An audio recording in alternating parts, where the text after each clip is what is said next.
மழை வருது. என்ன நீ இப்ப சொல்ற? உளுந்து விடலாம் போட்டா வாக்கையா இருக்கும்.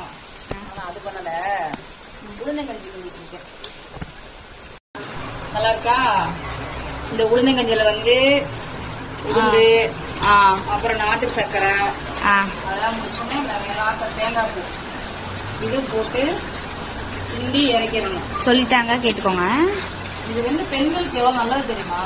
உண்மையிலே பாப்பா, இப்ப நம்ம 2 மாசம் சாப்பிடுறோமா, எப்படி இருக்கு உடம்புக்கு? நல்லா இருக்குல்ல? பெண்கள் சம்பந்தப்பட்ட எல்லா நோயுமே சரியாகும். கர்ப்பப்பை, இடுப்பு வலி, கால் வலி, எல்லா நோயுமே சரியாகும். நான் 2 மாசமா இதை சாப்பிட்டு இருக்கேன். எல்லாரும் ஏஜ் அட்டன் பண்ணே கொடுப்பாங்க. நம்மளுக்கு அந்த மாதிரிலாம் யாரும் செஞ்சு தரல. நான் என் பிள்ளைக்கு செஞ்சு தரல. அப்புறம் என் ஃப்ரெண்டு தான் எனக்கு செஞ்சு கொடுத்து விட்டா. நல்லா இருக்கு, நல்லாதான் இருக்கு. உடம்பு